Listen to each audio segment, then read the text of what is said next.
Krishna Chandra. István Chandra. István István. Chandra Das. Okay. Just a question connected to the other one. It's like, so now you understand like why other devotees pray to Krishna for help, but shall we ask Krishna for help? Because I heard like many opinions, many devotees say, no, don't ask Krishna for help. He knows better. He will help. He will provide. But shall we? Is it okay if we ask him, please Krishna help? It's not a question of asking Krishna for help or not asking Krishna for help. That's not the question. You should flow with your own consciousness and make progress accordingly.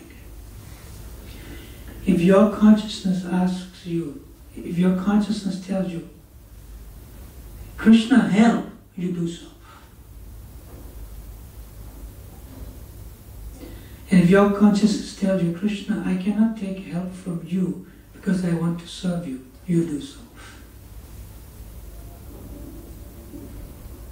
It's not a question of being instructed by somebody else's consciousness which you should take, but you feel differently nevertheless. See? So one should find one's own place and progress naturally. So if one's own consciousness determines at that particular situation, Krishna, please help me, please protect me, then you do so naturally. And if in another situation you feel, Krishna, now I can handle this on my own, I don't want to take service from you, then you do accordingly also. So there's no general rule and there's no general instruction for this. It's according to one's own consciousness, according to different circumstances and different situations that one is placed in. Do not go against one's own spontaneity according to one's own consciousness in particular circumstances, time, and challenges.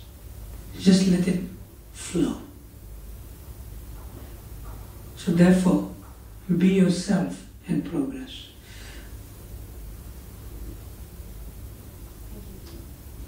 Is that okay?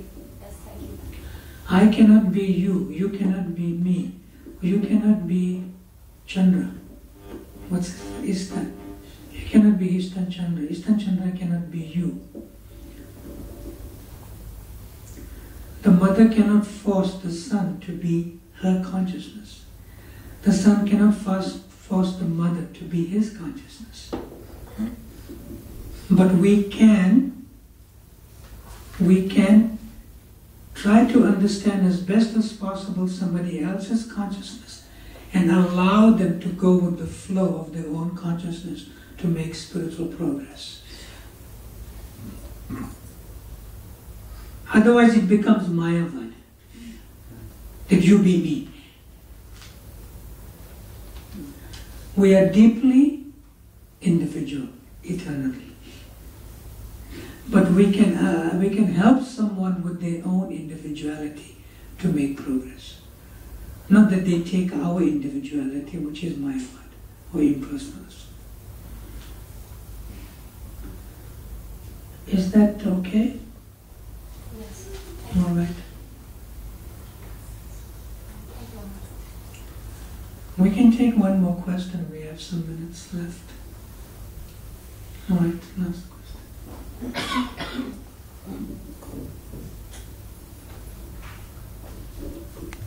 Thank you, Maharaj, for making that very important point.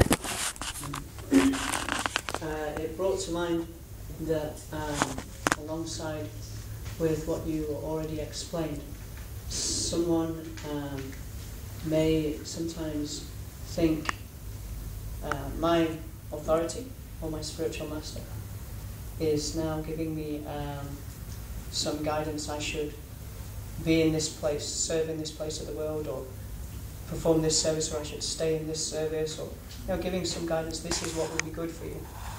And they may think, well, my consciousness is telling me I need to do something else. Is it possible that that may be a misuse of this principle that you've explained in this? No.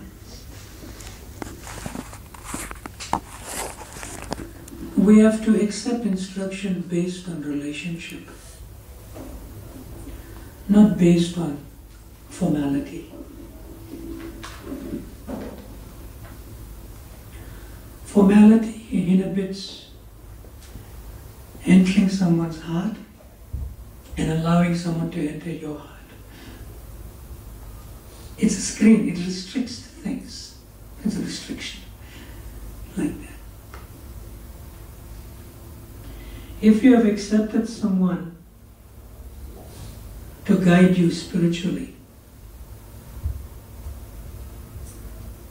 whether it's Diksha, Shiksha Guru, any spiritual mentor, counselor, temple president, Sankirtan leader, head pujari, temple administrator.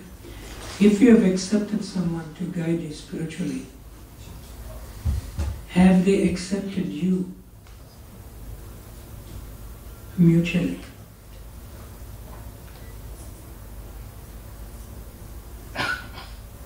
In other words, you cannot artificially accept someone to guide you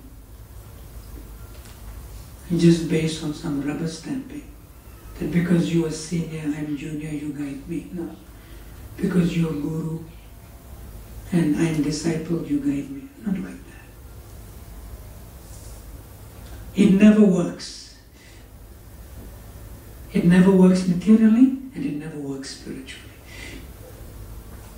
It never works in any circumstances and it never works even in between. Tatastha.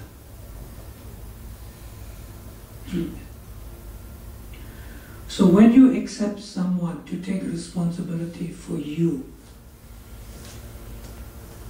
you have accepted. Have they accepted? See?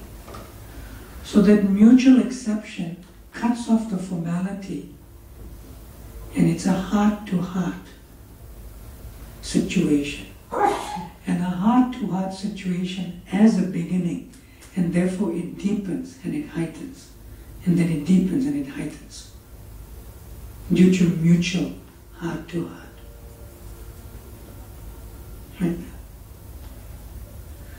So if somebody gives you an instruction to follow, but you are not inclined, but you are forcing yourself to follow, that's not very good. What's good is that you tell the person who's giving you, look, you're telling me this, but this is how I feel. This is how I feel. You should tell them your feelings. And after you tell them your feelings, the person who's superior to you will explain, look, this is why I'm telling you to follow. Although it may be a challenge for you now, but you do this, in certain time it will become less of a challenge. Then you'll feel more comfortable. Right?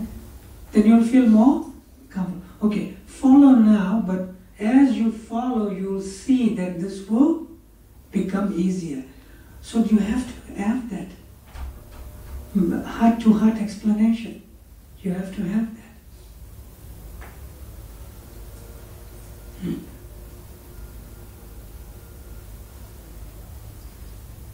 You have to mutually always say how you feel.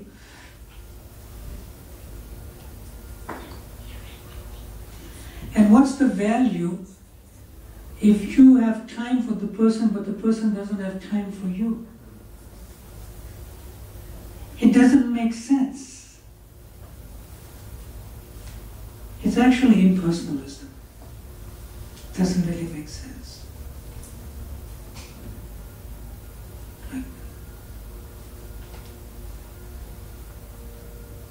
So therefore it is of paramount importance that we have to cut off the screens of formality and enter into heart-to-heart relationship. Look, I feel for you, you feel for me, and this is how I feel, and this is how I know you feel for me. It's mutual. And that it's extremely important.